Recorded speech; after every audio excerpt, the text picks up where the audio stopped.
Morris and Gasol. Oh, I guess I just glanced over it being Morris. Morris usually doesn't do much, but I feel like nobody's going to swap to him. So I already weirdly had like 18% of him. So that seems like an appropriate amount for him starting. 10% of him.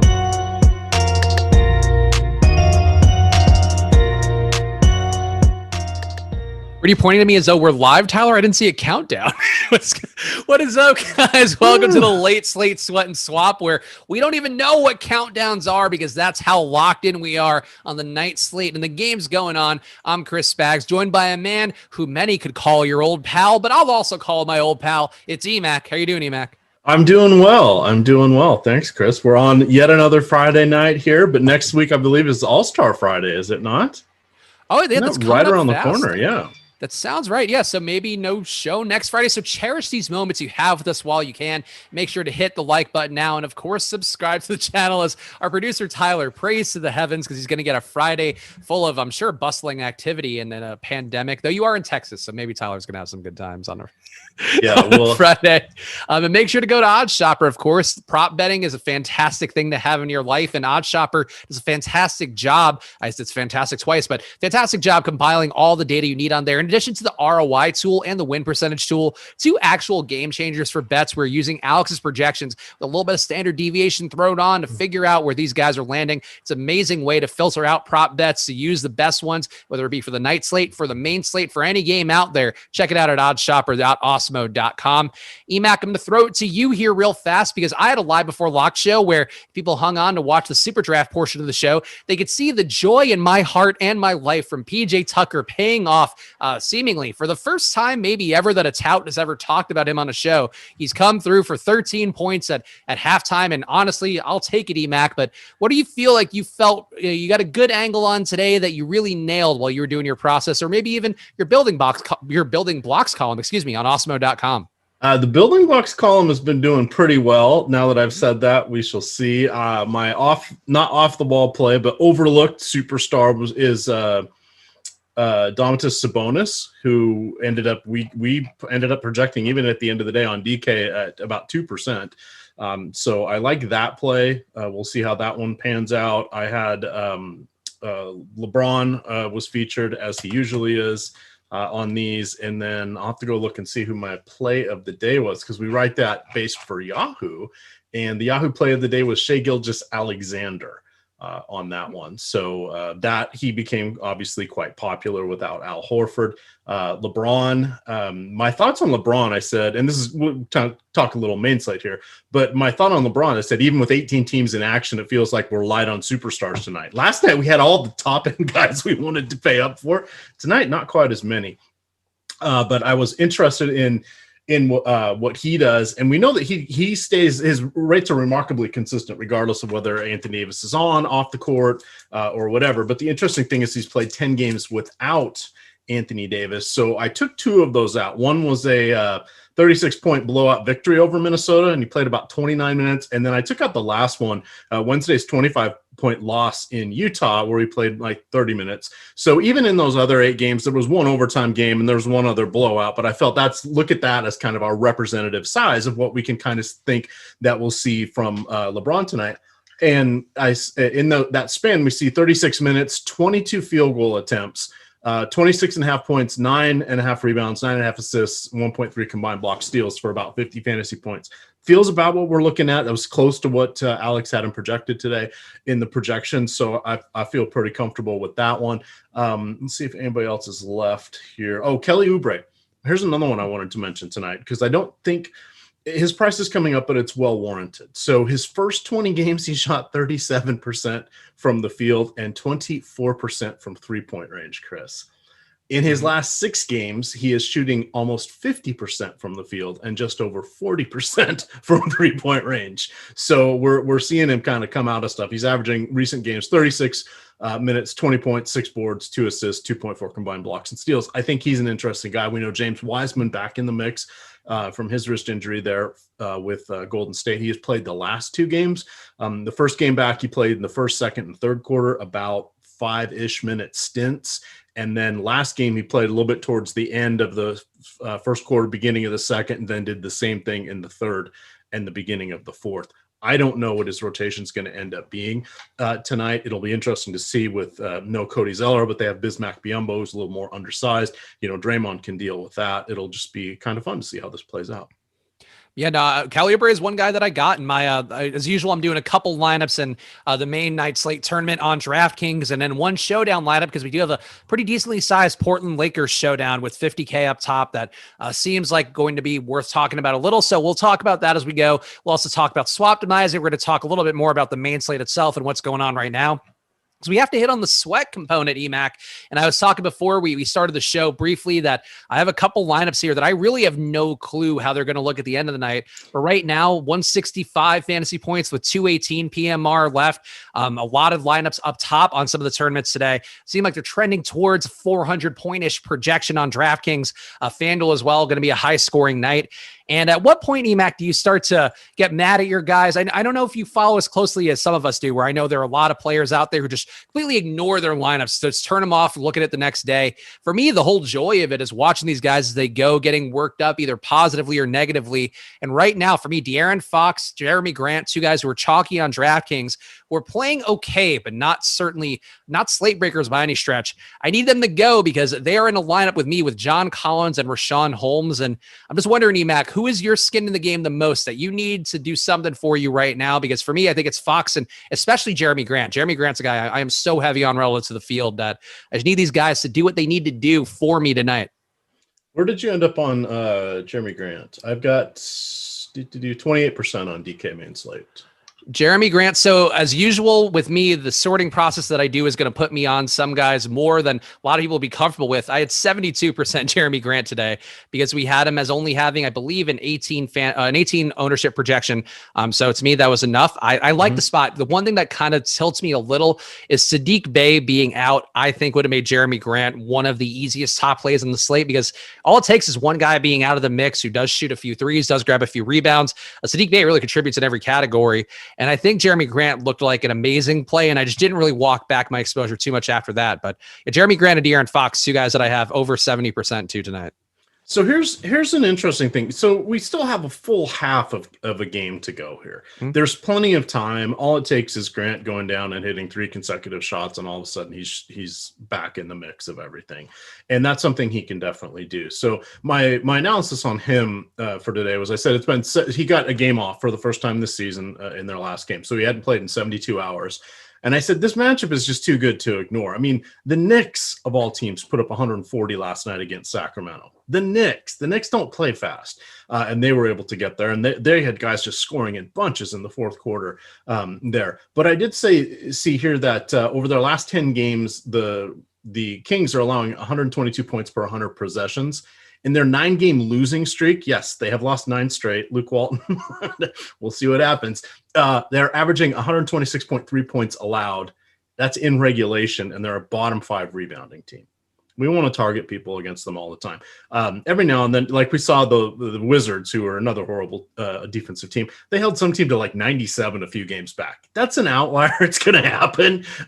You just hope that you have constructed a few lineups that can kind of break away here. But I think Grant's a good play for the main slate. I was a little worried about Kenrich Williams. We'll see how that one goes. He's 3,500 on DK. I ended up with a little more than I wanted from him, but he was one of the better value plays, and I didn't want to have Bismack Biyombo on half my teams. I settled for about 35%. So it kind of interesting there.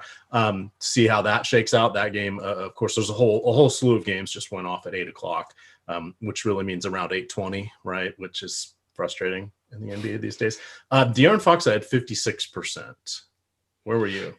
I was over, actually had 90% De'Aaron Fox today because I want to play the guys that project well for the most part. And this has sort of been what my process is. And over the last week, I mentioned on a couple of the shows, I was running a little bit bad, honestly, after talking about what a good run I was on one of the shows and in part responding to trolls. So never let trolls let you talk about your results because that's something, unless you're Alex, for the most part, you're wearing him out there. I know Adam, a guy who we all revere greatly, shit my mind in DFS, does a great job and talks a lot about, sometimes he's running good, sometimes he's he's running bad. But I think whenever you're running good and you do one of these shows and you mention it on a show, you are doomed for it to go the other way, because it is the nature of DFS, the swings of things. But thankfully, got back on track last night, and I felt pretty confident about how things were looking. And to me, my night is going to come down to really Fox, Hayward, Jerami Grant, and Shai Gilgeous-Alexander, 4 guys who I thought were really strong. Kyle Lowry, too, I guess I'll throw in the mix because I got really heavy with him, too. And that so far has worked out, even though his second stint of the first half wasn't quite that productive.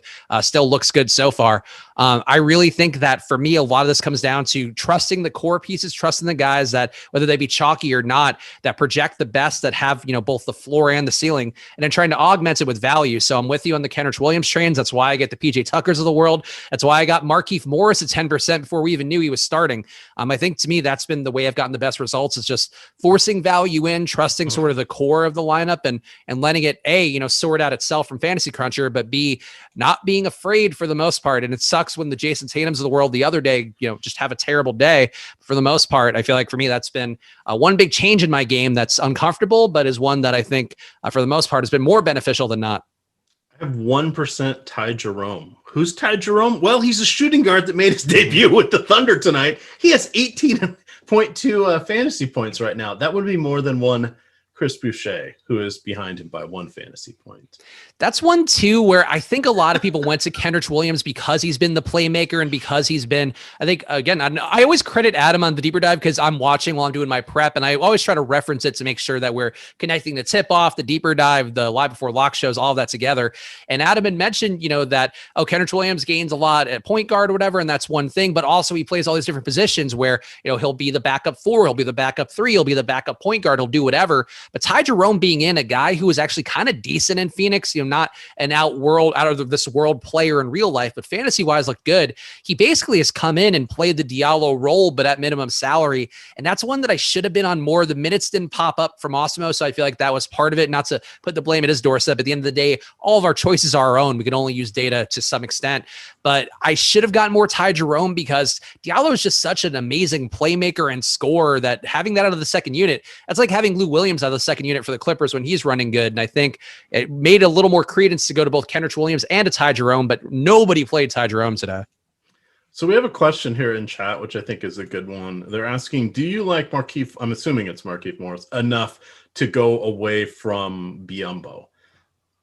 If I'm choosing between the two, I don't. But if you need to pivot, this would be one of the spots. I have 34% Biyombo. I suspect the field's probably depending on your contest size, somewhere between 20% and that. I suspect a quarter of those will be Markieff Morris shares. He wasn't even on my radar. And you had mentioned you got to 10% early on here. So I think that would be the panic pivot, but I'm looking at my teams and I have I did get some I have 2% Markieff Morris. I feel like if you have some good lineups and you have some Biyombo in some of them, like switching over to Markieff with that makes sense to me, where I think especially if you had a construction where you probably had, Biyombo in one. And for me, this is sort of the way that my process looks, is where if Biyombo didn't grade out as well as he did, to be clear and full disclosure, I had 90% Biyombo. I feel like it's just I'm exposing my process for both the flaws and the positives of it right now. But I had 90% Biyombo all day because I really do believe in the idea of him being competent fill-in for Cody Zeller. That's really been one of the things for over a year now, where Biyombo for a while was really the bane of a lot of people's experience of DFS and talking about him and just, being negative on him. I've always thought he was a competent per minute guy. This year, he hasn't been quite as good, just 0.8 fantasy points per minute. But I think in this spot, they really, with the way that Charlotte works, so much of it is built around the idea of Cody Zeller screening guys away, creating the room for LaMelo to creating the three-point room for Terry Rozier to have the outlier days. Even Gordon Hayward, to a certain extent, is using the big man to screen a lot, where we don't know the starters for Charlotte yet, and I think Biyombo should be the one starting. He did come in immediately when Zeller got hurt last game, but I think that's sort of where my big play of the night was Biyombo. But that said, Biyombo, I think, is going to be highly owned. We had him at 20% before the whole slate started, so I don't think that's going to change too much. I feel like there are going to be people now cramming in Biyombo. But if you have a lineup with Biyombo and then maybe you have a couple with him, getting one of Morris, I think, is the move. But in terms of raw projection, I have Biyombo for 23 fantasy points. I have Markieff Morris for 15.3, assuming that he gets 17 minutes, which is what Alex has a projection at. Maybe, Morris can get hot. I think that's the thing, but on just a pure value basis on trusting the roles and how these teams work, I think getting away from Biyombo much would just not be something I would do. Yeah, and Morris could see a little bit more time going against Canter, depending on what Marc Gasol's doing or not doing on these games. So there is a path for him to get 20 minutes for sure. There's having watched him with the Wizards for a long time, there's also, even though he's starting, a chance he gets incredibly disinterested in the second minute of the game, gets a stupid foul called on him, and then just decides, yeah, I'm good for the night. Thanks, guys. Yeah, there are definitely some ways that things get weird there. Kuzma too, also always a threat to take minutes away if he does get a little more going in that second unit with some less high usage guys around him. Getting away from LeBron too can also earn Kuzma more minutes. So Kuzma certainly not a guy you're going to try to play in the main slate or the main slate or the night slate really at this point, given his minutes just being cut enough by not starting and Markieff starting. But Kuzma I think actually does gain some degree of appeal for the showdown and maybe for the night slate too, where if he does shoot well, he's going to play himself into more minutes, and he still probably has a mid to high 20s minute projection overall. I think Kuzma maybe gets sneakier because of Morris starting, and people just never want to play a guy who's not starting. But in this particular case, Morris is someone who's going to get a run of minutes, and if he's not playing fantastically well, then you're going to see Kuzma get his normal run and do what he does. All right, that's some people asking, what do we do with Dennis Schroder here for potential captain in Showdown here? So I want to see, was he just, how many games did he miss? Was he just close contact, or was he, let's see, he missed one. I don't think we know 3, so for he sure, missed 4. But it was short enough where it might have just been close contact and he didn't test positive. Or asymptomatic. So one of the interesting ones we had here at Awesemo is we have the and DraftKings knocked it down from 17.5 to 16.5. I'm doing sports betting now, Chris, and I do like the Awesemo odds as well as the player props tool. That's a quick way. The player props tool is a quick way to see what is available, and then you click right on it, and it goes to Awesemo odds or the Odd Shopper for you, and you can find out which book has it best. I'm going to drop that link there in the chat. But what I noticed was that was one of the ones that I was looking to, as well as I'm almost positive that was the Eric Lindquist bet of the day. So usually around 6 o'clock, we're releasing a short form video that's about 90 seconds. And in that one, Eric Lindquist puts out his prop bet of the day, then gives some reasoning behind it. And he had some sound reasoning for the under on that.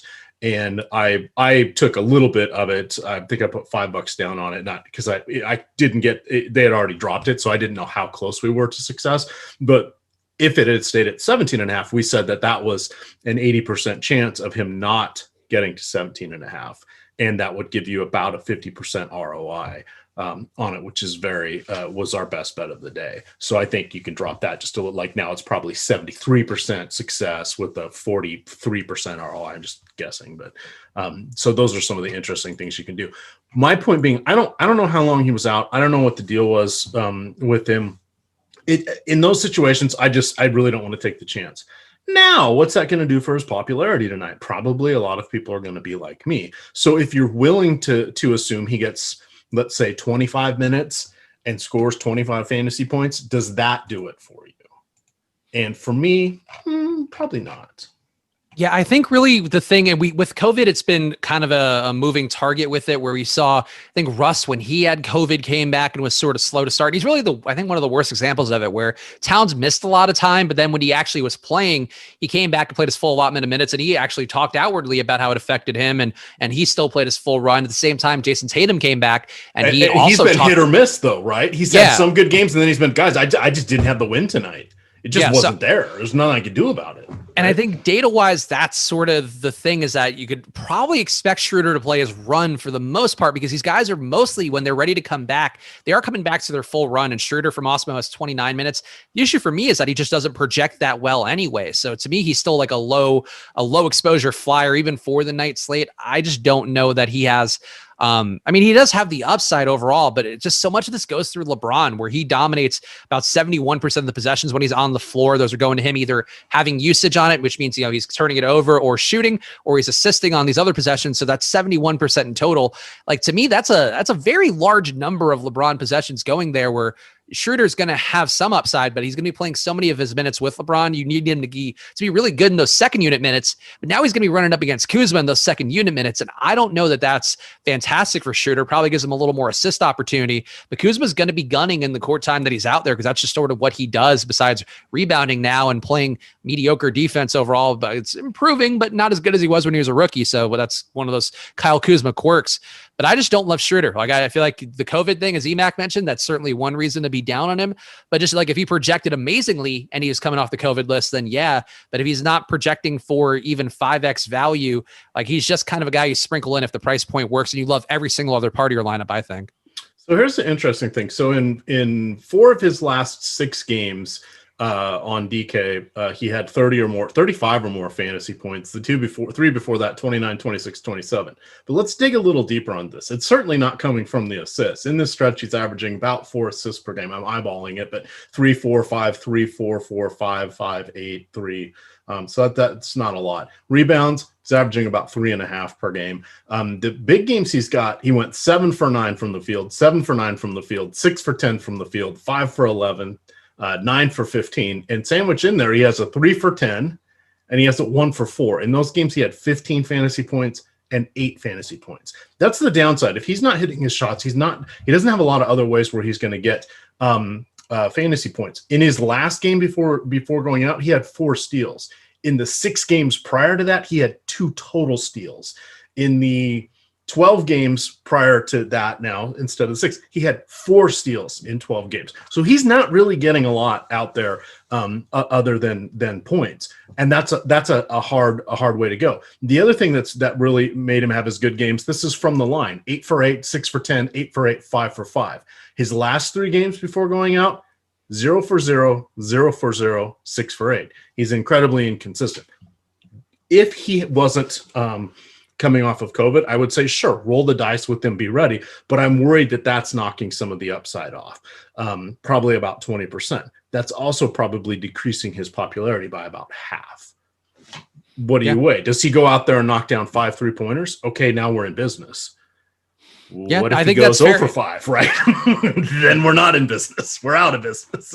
Yeah, and that's, the tournament appeal there. But, like, if you're building a cash game lineup, which I think is sort of the baseline way to say, like, hey, this guy's super safe, the field's going to be there, like, he can be a part of a core. Like, Schroeder is not coming anywhere near a cash lineup for these games. And I think that, to me, is like, hey, a guy you have in some tournaments, and hope if EMac is saying, like, if he hits a bunch of threes and he has that upside, then yeah, like, that's going to be a good day for him. But for the most part, those aren't things you could bank on, especially for him. He's shooting 31% from 3 this year, and coming off COVID, knock that percentage point a couple down, because you just once you lose that, if Jason Tatum's any sort of a proof of concept there, just knock down the shooting percentage 10 points then when they're coming off of COVID, and then you'll get a good read on how Schroeder should be. But no, he's just hasn't been that impressive. He's just always been a pure tournament play for me all season long, and I think at his current price, it's not like he's 4K. He's still 6,000 on DraftKings. Like, no thanks.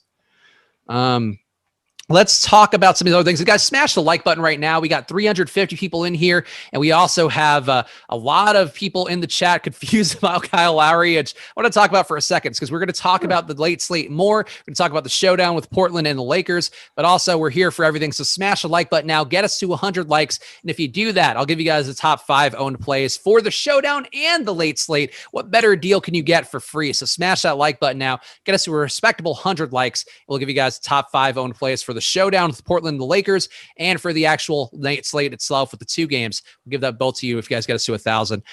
Adria's asking, why is there 47% Kyle Lowry tonight? Did I miss something? The thing you missed is going to be that Pascal Siakam got ruled out, and that's a part of it, but also the field is so sharp now, EMac, and I think this is something you might be able to reflect on even better, because you've been doing this for longer than I have, doing this both professionally and, just for the hobby part of it, playing DFS every day. to me, this was such a gigantic rate change that Kyle Lowry goes to like a 30. Actually, I'll pull up the numbers just so we kind of have an actual frame of reference here. I don't want to see Kyle Kuzma's numbers. Screw him. Kyle Lowry, I had him in for a 38% assist rate, which is up from 29% on the year, which is his numbers in court time without Siakam. The usage for him also comes up to 25%, which is a big jump from his usual 22% number. And it doesn't sound like a lot. Maybe if you hear, 22, 25, that's not crazy. But when you look at a guy who's in for 35 minutes according to Awesemo's projection, that makes Kyle Lowry, to me, it made him one of the top plays on the slate. I ended up double the field on him on DraftKings. Like Kyle Lowry, you have to look at rate data using an NBA Wowie or an NBA.com on-off, whatever you want to use. But rate data is so crucial to the process now these days, EMac, where I know there are people who are definitely playing based on shorter rates, rate sample sizes where there are people I've seen in tournaments and kind of worked backwards, reverse engineered it, where you could tell that they're playing guys because they've run hot in February, they've run hot in January, and they're not changing the actual shooting percentage. They're not changing, this guy hits this amount of threes. They're not changing this guy hits this many shots at the rim, but they are changing, this guy right now, his role was moving towards a 35% usage guy like Dame Lillard right now. In February, he's a 35.8% usage guy. He's at a 45% assist rate. Those numbers weren't there initially without CJ McCollum. CMAC, do you feel like this has been something you've observed more changing where the field is just a little more in touch to every sort of machination of a lineup, where before it would be like, if Lowry's out, then play his backup. Like that's the way that DFS used to be. But now I think people are so in tune because of the NBA Wowies and all of those that everybody knows like Van Vliet, Lowry get appreciably better, and maybe Boucher doesn't. And I think that was something that was sort of evident in the NBA Wowie numbers. Yeah, so the interesting things here for the Lowry example, a lot of it also had to do that he was $7,000 on DK. And that was a kind of a void price point where there wasn't a lot of players as good as him. Chris hit on all the rate questions. And the other thing that I think he'd been out for a few games with, I forget what his injury was, but that's like a mini break too, because the rest of his body is healing up as well as whatever the injury was. So these guys have been in a bit of a grind. So I think he's got a little bit fresher legs. And then simply, Chris, who's he playing tonight? Houston. Revenge. Of course. Sure. How many people watching remember he was with Houston? Probably I'm sure not Kyle many. Lowry does. Out of anybody in the league, he remembers. And there was something too that I remember Corey Brewer said once, that the guys who leave Houston are always extra mad because Houston, a fun place to be a single guy in, did during non-pandemic times for the most part. And yeah, I mean, that's part of it. But yeah, you can't file that one away to revenge when there was like 500 minutes of Kyle Lowry time where, oh yeah, he becomes basically old Kyle Lowry, where he's shooting a lot, assisting a lot, and Van Vliet too. And I think the rate data is so important to be aware of these days. Yeah, and that's something that you get a lot of. And the impressive thing is we have so many people on our shows that are doing their own projections. So you guys are crawling around in all this stuff. I like to use NBA Wowie a fair amount when I'm writing the DFS Building Blocks article, because what I'm trying to do in that article, by the way, free every day for you guys, usually comes out around between 11 and 11:30. I'm trying to write up players that are going to be good for the entire day. And that way when we lose, I'm not as worried about the value plays. They're going to show up and we don't know where they are, and they're all going to show up in the last hour. I'm not going to worry about chasing them. But I like to point out a few things. Like I mentioned, Domantas Sabonis. I think he was someone that's going to get lost in the shuffle. John Wall a few days ago. Hopefully he's okay. I heard he hurt his ankle tonight. But, there's some of these guys that are kind of in that not quite star range yet, or they don't have the sexy name like Damian Lillard and LeBron James and Steph Curry and Domantas Sabonis, really? We're gonna play him? Yeah, you probably should. And that's where I write it up. But I talk a lot about rates in there. I talk a lot about different rotations and things like that. A lot of the concepts that I've learned by getting to work with Adam Scherer for the last 4 years and getting to work with Josh and even listening to what Alex has to say. So that's really opened up my game and taken everybody to that next level. And that's what we're trying to do here at Awesemo, is teach you guys that stuff. And then the other thing you see when you look underneath the hood and see everything that goes into the projections and as you're saying, when someone's out, what does that affect? How does that adjust the rotations? Who are they going to overlap more or less with? What does that do to their rates? Is it enough to change it? You can see Josh doing that every morning on the process show. Those are the things that have to get us to the next level. And that's sort of where things are now, and everything's evolved, as opposed to how many minutes do we think he's going to play divided by his season's fantasy points. That used to be the old way of doing it. This is the new way. Yeah, and it's just an in touch, field with everything. Kind of like, there's no reason to bring up Top Shot right now, but it is sort of like Top Shot, where everybody's aware of when there's a pack drop. Everybody's sort of in touch with all these things. And I think that's a big part of DFS these days. That if you've been playing historically or haven't paid enough attention recently, like it's a major part of the game. And our pal Eric Lindquist always talks about swaptimizing, the importance of that for him and his process.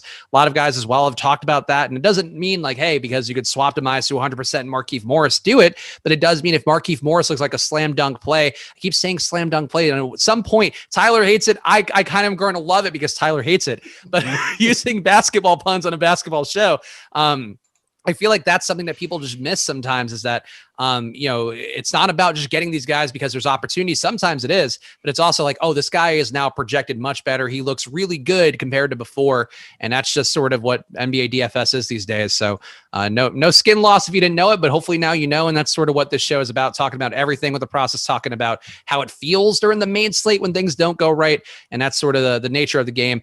We need about 7 likes right now, but I'm pretty confident you guys are going to get us there before we need to. So let's hit the cash register sign a little bit early here. There we go. It's money time on this show. We're going to give you guys the top 5 owned plays on DraftKings and FanDuel. And while I'm doing it, help us out and hit the like button here. Whenever I am on a show, we just have to hit an arbitrary amount of likes, and I'll give you guys some of the top owned plays on the slate for free. And of course, you can always get them yourself at awesemo.com/join. All the data on there, player projections, ownership projections, and the boom bust tool, always available for all the slates throughout the day. Top 5 on DraftKings is actually the Showdown. So let me go back to the actual night slate. We'll do that first. And on DraftKings, the top 5 updated 9 minutes ago: Gordon Hayward, number 1 at 57%. Number 2, PJ Washington at 54%. Number 3, Steph Curry at 49%. Number 4, my boy Bismack Biyombo at 49%. And number 5, Damian Lillard at 48%. EMac, out of those 5 on DraftKings, Hayward, PJ Washington, Curry, Biyombo, and Lillard, does one of them seem like a more of a fade to you than not? Because for me, PJ Washington all day has been a guy that I just don't see getting as much of the field on. So that was the interesting one that stood out. And I believe I caught part of the show, and I think it was Adam talking about. Let me see if he wrote. So yeah, even here. Hey, look, here we go. This is directly from the NBA Deep Dive. I'm going to drop the link into there. This is Adam's free article in front of the paywall all year. This was arguably one of the best articles in all of DFS, pay or not pay. And we had it behind the paywall at Awesemo. We had it behind the paywall up till now, or at FanVice, and then now at Awesemo. So he says, and this is key information because this is one of those changes. So if PJ Washington should benefit if Zeller misses tonight's game as expected. Washington's most productive minutes come when he is playing center, and Zeller's absence would solidify Washington's minutes at center. Wait, how is that going to work? Isn't Bismack Biyombo going to play center? Yes, but he is not going to play all the minutes at center. Who is going to be the backup? That'll be Washington. So he'll get about half his minutes at center, or maybe a third of his minutes at center, and the rest at power forward. So Adam goes on to mention that his rates kick up to about 1.1 fantasy points per minute in his 13 games without Zeller, as opposed to 0.8 fantasy points per minute in his 14 games with Zeller. Now, that's 0.3 fantasy points per minute. Doesn't seem like a lot, but let's give him 25 minutes. That 0.3 works out to like 7 fantasy points. Plus, he's playing in a faster-paced team that doesn't care about defense, and they don't have a big center that he's going to have to compete with for rebounds. Wiseman, okay, and Draymond, okay. And then we're looking at Kelly Oubre and Eric Pascal and Kevon Looney and whomever else that's masquerading as a center for them at this point in time. Those are good situations. So I like that. On the 2-game slate, of course, that's going to feel like massive ownership for everybody. I don't think I really need to go over it because I have so much on my main slate, but I will likely match the field on that one. Could that one disappear? Yes. Do I like it better on DraftKings at 54 than FanDuel at 56? Yes, because he doesn't get as many blocks and steals, which is really the difference maker on FanDuel. He could get a double-double, and that's worth the bonus points on DraftKings. So I would lean towards him there for that one. But That I found, but that's going back to, if you guys have never seen a game flow box score before, these are amazing.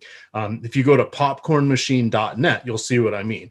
There's several sites that have these. That happens to be a free one, but you can see when players come in and out, who got subbed for each other, and it's built like a Gantt chart, and it shows what people, you can just follow who are the 5 people on the court at any given time. It's very eye-opening, so you can see rotations, you can see which part of the fourth quarter did somebody play not play the fourth quarter at all, what happened, what was the score, how many fouls did they get, etc. And it's a good way to kind of make the game a 3D version for you if you weren't able to watch all the games, which nobody can watch all the games. There's a lot of games. So the one thing with PJ Washington, I think EMac's point is pretty sound, because PJ Washington either way, and we still need to see the starters for Charlotte before I could talk about this with full confidence. But as I talked about earlier, like Bismack Biyombo to me logically should be the starter here.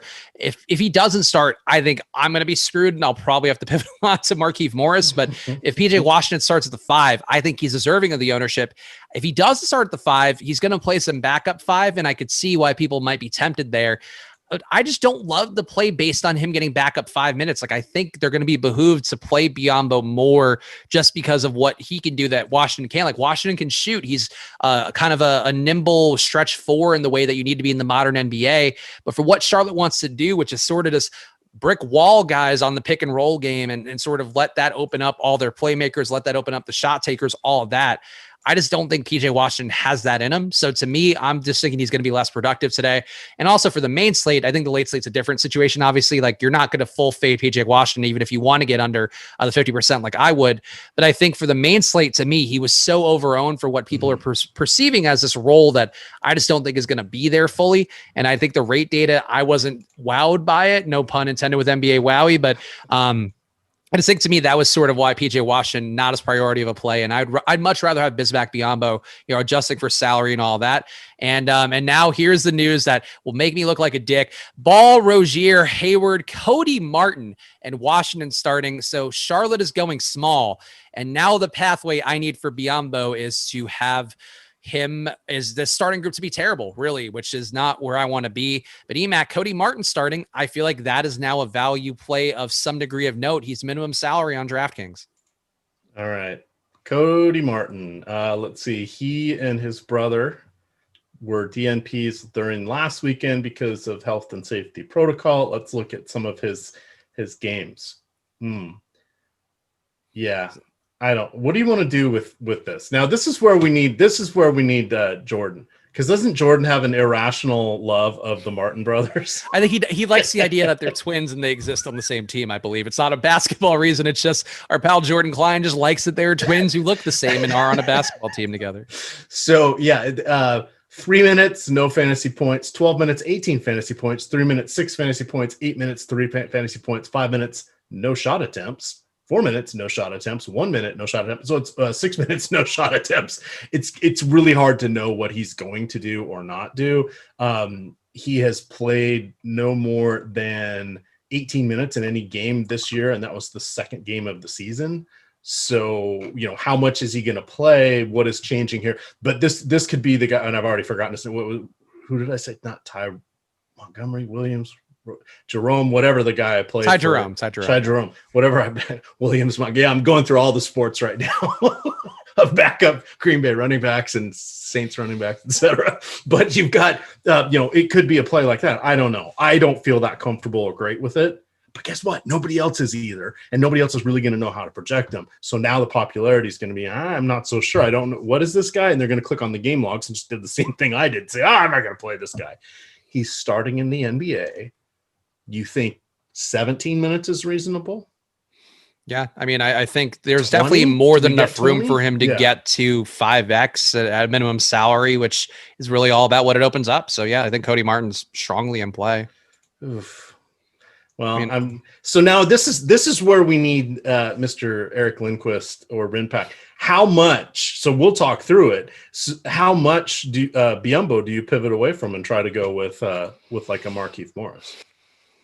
That's the question for me, because I'm very inclined to dig my heels and just say, screw it, Bismack Biyombo, if he plays 20 minutes. And actually, I'm just going to adjust, and I'm going to say that Bismack, I think I accidentally entered his minutes. I'm going to put him at 21. I had it at 32 accidentally.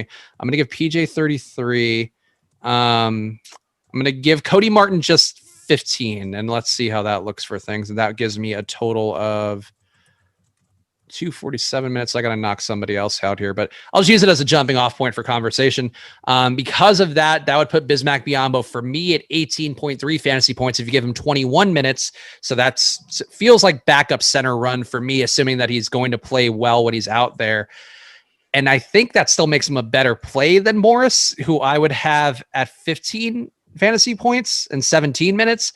So I think I'm going to ride with Bismack Biyombo, but it does feel like the margin of error for Bismack is now exponentially higher, where I need him to be perfect in whatever court time he gets. Yes, and that's the case. I just dropped Eric a note. I don't know if he's around tonight, but I want to see what he's going to do. I told him he's not in chat. He's usually. It's funny how if I'm not on the show, I'm usually in chat, or if he's not on the show, I'm in chat. But there's no hockey lineups to set tonight because those games already started. So he may not be watching us. Well, let's give out the rest of the ownership here without accounting for that news. We'll give you guys an update if anything changes materially, because this could change materially. But on FanDuel, the top 5 for the night slate: LeBron number 1 at 61%, number 2 LaMelo at 59. Number 3, Terry Rozier at 55, number 4, Damian Lillard at 52, and number 5, Gordon Hayward at 50. And this is actually one where I kind of get why Terry Rozier is going to be that owned. I think he's the one that stands out to me as the play that I wouldn't like the most. I feel like PJ Washington being in there, that's another usage guy. And Terry's, his high upside has been when he's been just kind of chucking in a way that seems unsustainable.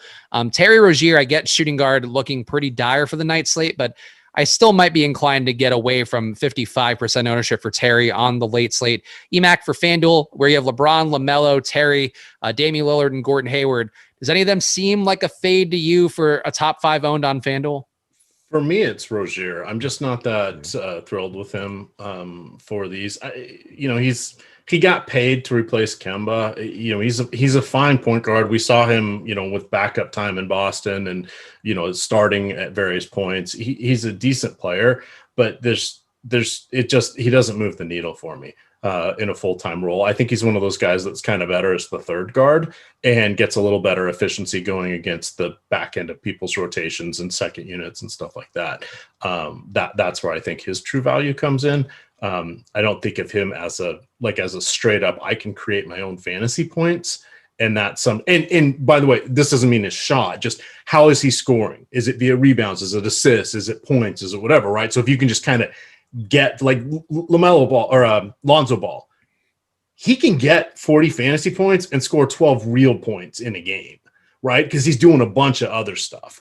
What type of a fantasy player is it? And Rozier kind of leans a little bit more towards scoring, but now that's not his role as much. He's kind of supposed to be the point guard, and then now he's got a rookie next to him that he's got to cover for from time to time, and who might be a better player, and all these other variables that just kind of I'm a little soured on playing him. So, yeah. I get it, and I'm on the same page with Rozier. And now for the showdown, which has not been affected, thankfully, by the Hornets dicking me around for no reason. Top 5 for the showdown on DraftKings: LeBron, number 1, 83% total ownership. He'll also be projected highest owned captain. Number 2, Damian Lillard, 81%. Number 3, Enes Canter at 45%. Number 4, Dennis Schroder at 37%.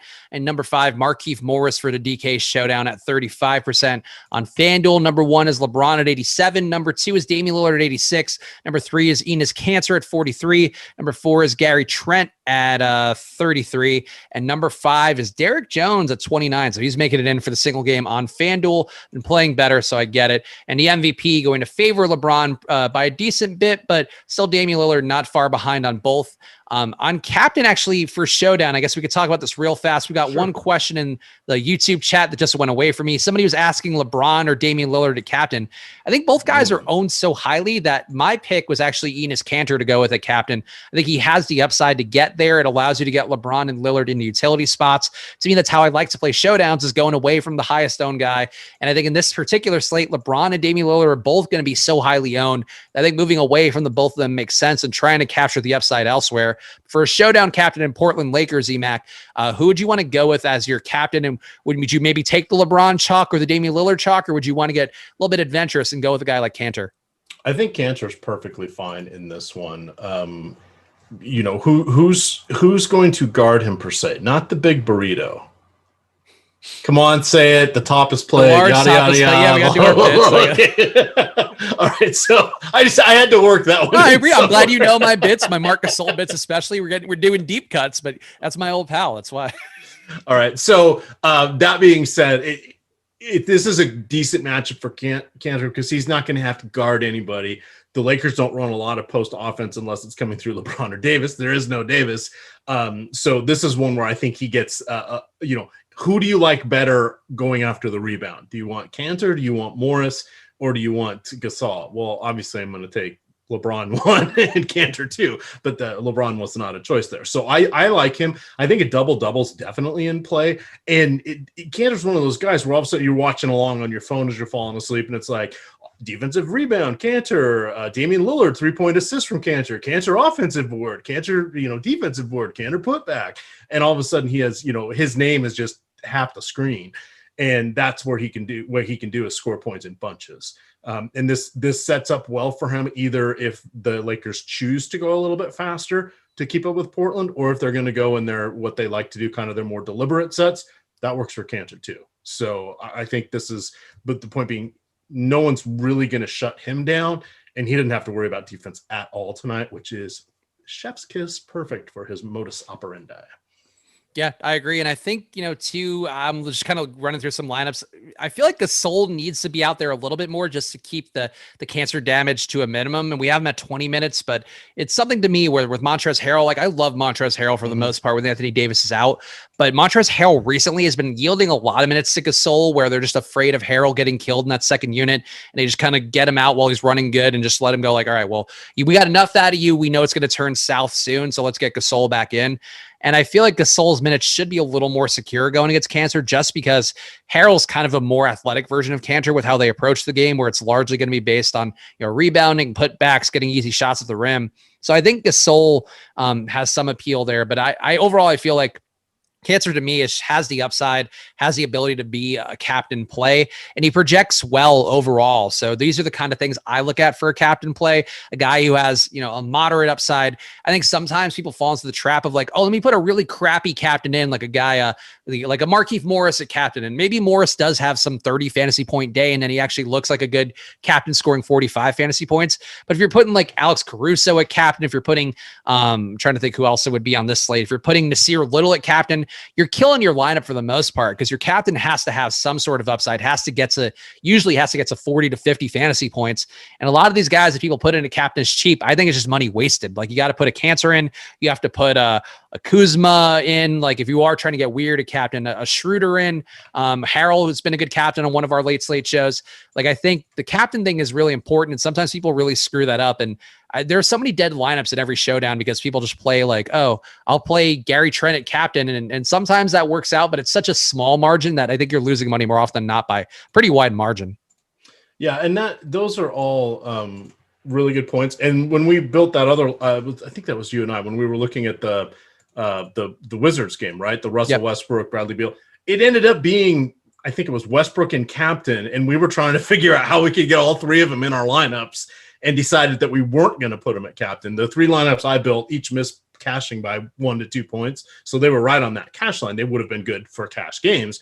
But in tournaments, so they weren't. But it turned out to be putting the best player in that was going to probably get the most, one of them that was going to get the most raw points, and then worrying about the rest of it from there and taking that multiplier with you. I think that's what we have to do tonight. Because do you see anybody else? I mean, it would be different if CJ McCollum was around. It would be different if Yusuf Nurkic was around. But I think if you're going to be different, it would be Canter. And if you're going to, otherwise should be LeBron or Lillard. Yeah, I mean, I would still favor, to me, I would rule out LeBron right away because he's going to be the highest owned captain. And I feel like that's one that just won't move much. Like even if Lillard ends up being highly owned, which we do have him projected as being pretty highly owned a captain, it's going to be less than LeBron. And I think that's sort of the main thing for me is that you should never want to take the highest owned captain for the most part, unless it's some guy who I don't even know what the analogy would be, like a Hamidou Diallo in an Oklahoma City Thunder game when Shea was out. Like that's a guy you could take as a chalk captain because he's cheap and he like relatively would be cheap and also has that big upside because he's not priced appropriately. For the most part, though, playing the chalk captain, if you're trying to take down a tournament, if you're trying to cash, like playing LeBron at captain seems fine. That actually would be the cash game move if for some reason you're a masochist playing cash game Showdown.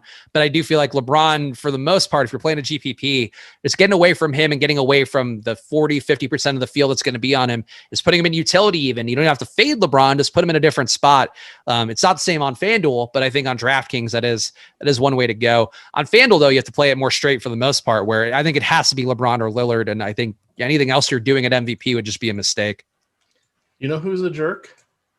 Eric Lindquist. So I wrote him a note. I thought, let's get Eric's takes. I said, hey, you're not in the chat tonight. Bismack Biyombo's not starting. Do we pivot some of our main slate lineups from Biyombo to Markieff? His answer, I mean, I would if I had any. I never had any. Old hipster Eric say it in Lindquist. the Eric Lindquist voice. Well, I would if I had any, but I didn't have any. Bastard. The good news is that Eric loves a silly voice, and I feel like you doing the impression of his silly voices, I feel like that was probably a meaningful moment for him. And Eric will be back on the late slate shows, I believe, starting next week, so we can razz him a little bit more here. But the classic Eric Lindquist response there. What an Eric Lindquist thing to say. That's the way to bully somebody without even bullying them, is like, what a thing you would say, of course. Yes. So there we go. So now I'm left with the riddle. Is he just trolling me? Do I really need to switch? I'm looking at it and I think I need more Markieff. I'm not getting rid of Biyombo, but I think I need more Markieff in this. So maybe I'll kind of try to neutralize them a little bit. We just got a projections update with the minutes, so I think this is an informative thing to look at too. Where's Martin on that one? So Martin, Alex has getting 16 minutes, so not getting a lot. I think that he thinks it's sort of a Keith Bogan start here, where maybe he starts the first and the first half of the second half and doesn't get a lot there. Biyombo's still in for 24 minutes. Markieff Morris, though, up to 22 minutes. I would still at 24 minutes of Biyombo compared to 22 for Markieff, I would favor Biyombo. I think the projections for Alex also would favor Biyombo, but it does get closer now where, I mean, both guys honestly look a little more viable. If you give Markieff 22 and Biyombo 24, I think those are your two value plays if you are playing the night slate. Yeah, I don't think it's a dramatic pivot away, but I think I do need a little bit more. I actually might. See, now I'm glad I'm sticking with my Biz, because I feel like the right choice is still Biz. And Cody Martin, I don't think Cody Martin's not a fish play by any respect. I know people love calling things fish plays, but I think that Cody Martin is a guy that can get there, but if he's going to be projected for 16 minutes, and that's what the projections for minutes usually come, of course, with the Awesemo Plus package, but as part of the process there, the minutes come with sort of looking at the overall rotations holistically and seeing where guys can meaningfully add minutes overall. At a certain point, you have to bring Biyombo in, and you're probably not going to go back to Cody Martin too much because of his skill set being duplicative and a worse version of some of the other guys. Cody Martin might just be like a defensive stub initially to try to throw something at Steph, actually would be my thought now that I'm looking at the minutes projection. That's actually a good thought there. Because he's a guy who'll chase around screens and do that thing. And obviously with Bismack, you're dealing with he's going to get switched on and then he's going to leave Steph for a few threes. So I think this is something that maybe we see in the first group. And then if it doesn't work out, which has a decent probability of not working out, given what we know of Steph Curry, maybe it's not a lot of court time for Cody Martin unless he's running good. And then he does earn more, but on paper, maybe not as good of a play as people will treat it as. Someone was asking me in chat a few times, and I just wanted to see where I ended up landing. How do I feel about Kentavious Caldwell-Pope? I am not playing Showdown, and they were asking about that. I think he's okay. I'm looking at it. We have him projected for around 17 fantasy points. That's about what I had mentally thought he would be at as well. So I'm okay with him. I'm actually I'm debating on playing him in cash right now or not on the late slate. I am going to actually do a rare thing and split my cash lineup with half him and half a Gary Trent lineup. I don't do that very often, but with KCP, the one thing for him is that I like playing him in spots against teams who give up more corner threes than usual, because that's so much of what his game is. Like, let's see, where is this number? 55% of his, 48% of his 3-point attempts are from the corners, and Charlotte does give up more than average. They give up 12% more corner threes than usual. So I think KCP, and this is something that I don't integrate into my projection, so it's not something that you can, that I would want to be quoted on, but it's something that I try to eyeball. And with KCP, it's been something, I think I hit it against Miami where I mentioned it on the show and it came through. They do give up more than league average. They give up 12% more corner threes than league average. And I feel like for KCP, that's enough to get him there at his price that I wouldn't hate the play. And he's not going to be super highly owned. So I don't think he's a cash game play. I think that's still something I would be a little bit leery of because he's not going to have the ownership on him. But I think for tournaments, he should be in the mix. So the two lineups I'm running, and I locked in LeBron, Kelly Oubre, and Damian Lillard because I felt those were the key guys that I really want. So lineup one has those three plus KCP, Hayward, Bismack, PJ Washington, and then someone was asking about Jalen McDaniels. Yes, I do have Jalen McDaniels in that one. He is the flat 3,000. I'm hoping for about 16 minutes. I think he's a little bit more productive than Martin is because he's actually going to shoot the ball, and that's a big difference. I don't know what Martin's going to do. The other one I have, the variables are Gary Trent, Miles Bridges, basically are replacing Pope and Hayward and McDaniel, and it looks like who's my third there? Gary Trent, Oubre, and Bridges. So it's a kind of a 3v3 there.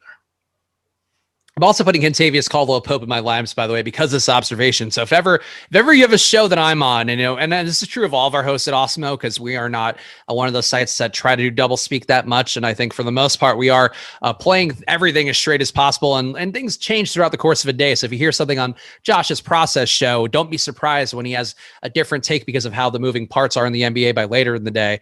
But I really do believe in Kentavious Caldwell-Pope as a play now because of the corner threes thing. And it's something that I really, it's not one of the data points we reference a lot at Awesemo, but it's one for me that's had some good success. So I'm forcing my way to KCP now in all my lineups, and which is not a lot for the late slate, but not, and to be clear, not for the main slate either. I got there, whatever I got there, but for the late slate, I feel like he could be the kind of difference maker. In the main slate, nobody's going to own him anyway, so it probably won't matter. Yep. Shoot, I just lost the good question here. Actually, also, sorry. I wouldn't, just one thing too with groups, Okay, I wouldn't group away PJ Washington and Biyombo because they are both going to be playing a good amount of meaningful center minutes. And I think that's one thing that people may be wondering about as they're building lineups. And I wouldn't move it away. And actually, I have one lineup here with PJ and Biyombo for the late slate that I think looks pretty good. So I would not be afraid of playing PJ and Biyombo together. And I still wouldn't be afraid of playing Biyombo either. I think people are going to be afraid to, and his ownership's going to drop off of a cliff. And I just think there's no way they don't give him some run. And if I'm wrong, come back and be mad at me on the L3S on Monday. All right. So here was the 2v2, and I thought it was a good one. PJ Washington and Wiseman or Draymond Green and Biyombo. I'm going to go with the second because I have the most faith in Draymond. Even with Wiseman back and all of that, look at his assist numbers. His assist numbers have been crazy the last 10 games. He's averaging, I'm ballparking like 7.5 or 8 assists per game.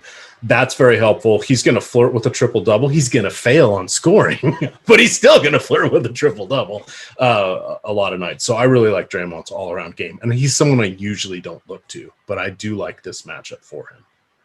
I'm under on Draymond today, which doesn't make me feel great because I agree he has a ceiling at his DraftKings price, 6,900. It just feels a little lofty, but I get it. I think for tournaments, he should be in the mix. Like he's not that far off of a median projection. That's where he need to be. And I think it's something that we talk about a lot on the shows recently and definitely mentioned on Live Before Lock today, but it's worth mentioning that his rates haven't dropped off of a cliff with the centers being back. And I think that was sort of the main concern, that him playing the nominal 5 role was going to make him be less productive. But the assist rate for him has still been 36%. Usage rate for him has been the usual 12%, nothing noteworthy there, but he rebounds at the same clip. Like there hasn't been any drop off overall that I would be concerned about with Draymond. So something to keep in mind with him. He's not a worse play now. The reason he might be a worse play is the price coming up. We didn't talk much about the peripheral Portland players, EMac, and I feel like we should just hit on it real fast. Sure. Derek Jones' price is up. I feel like he's still in the mix, but not a guy that I'd prioritize. I like him more as a 4K play. He's been rebounding better. The usage has been slightly higher recently in some of the games where he's just getting more secure court time. But I really don't see much love for Covington, Trent, Derek Jones. Melo I actually like the most out of the group because he's been such a usage hog in the second unit that I think at his price he has the upside. But you getting anything else from the secondary Portland guys?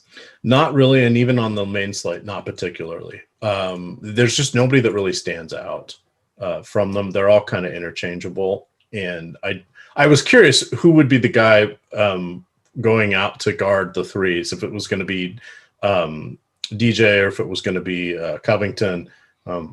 I didn't know what the answer would be, but no, I can't get to any of them. I'm sorry. No, that's fine. We're this close. I don't want to stumble over an analysis when we're 90 seconds out. No, get your lineups in EMac if you're doing that right now, because I think we're good for the most part here. And shout out News God leaving the chat early, but the news is covered, so he can finally rest. His watch has ended on the news for the day. But shout out the News God, always bringing you guys the best news from the @Awesemo NBA handle. In addition to the premium Slack, we have an entire channel dedicated to all the news updates that he posts in there. So if you're a person who's always baffled by how we get the news early or how you haven't seen something in the day, get in that awesemo.com/join page, and any package will get you the premium Slack. And I think Alex said today only half the people we have as premium members take advantage of it. So definitely an underappreciated little tool there. Couple questions from the Slack fast here. Fargo guy asking Ball and Harrell or Dame and Biyombo. Ooh, I would go the Dame and Biyombo way, Fargo guy, but that to me is the tournament appeal there. If you're trying to play it safe, Ball and Harrell would be the move. EMac, do you have a lean between Ball and Harrell and Dame and Biyombo? Take the second one. DK Cash main slate, would you swap Biyombo for Morris or to split Steph Curry into two decent plays? At this point for you, I'd would let keep it it ride. as it is. Yeah, I'd let it ride. Yeah, let it ride with Biyombo. He's got to get some run here, and if he doesn't, I will personally apologize to you tomorrow in the deeper dive with Rinpack. EMac, we're basically locked though. So did you get your stuff in? I did. Okay, so give the people your plugs. I know you're our weekend king around here. Your old pal is always here when all the other hosts are too shiftless to show up for their shows. EMac is here doing it for you. So give the people all your plugs.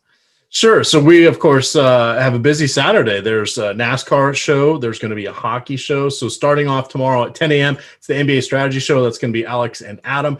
At noon, it's the NASCAR strategy show. That's going to be Jason Floyd and Phil. At 3 o'clock, Jake and Josh are going to take other Josh, not Josh Engelman. It'll be Josh Harris going through the NHL strategy show. There's a 4-game slate at 1, and then there's a 9-game slate, I think, at 7. 3 o'clock, you're going to get the daily game plan that's behind the paywall. Terry's going to break that down, how to utilize Fantasy Cruncher. You'll be able to interact with him and ask him questions. He'll be sharing a screen and show you how to do all the different stuff that takes forever to learn on your own. 4 o'clock, we're going to have UFC Live Before Lock. Jason Floyd's back, and we're going to have Pete the Heat Rogers on there. At 5 o'clock, we've got the deep dive. That is you and Rinpack. Nice appearance from Rinpack. And then at 6 to 7, we're going to have the NBA Live Before Lock. That will be Terry and myself. And if Super Draft is starting at 7:30, we will stay on for an extra half hour. So we will find that out. And what a team player you are, EMac, where I ask you for your plugs and instead you plug everything we have going on tomorrow. That's why EMac is your old pal. Follow at EMac DFS. Follow at Chris Spags. Follow at Awesemo_com. Where is Nerd Ask Greg? Nerd Ask Greg not showing up on Saturday tomorrow. I don't know what he's doing, but probably out chasing tail. Classic Nerd Ask Greg. But it'll be me and Rinpack tomorrow. The guys punching the clock, showing up for you guys. We appreciate you all. Make sure to subscribe to the channel as well so you'll know whenever we have content go live. Hope you guys have a great weekend if we don't see you tomorrow, and a great night as well, and good luck.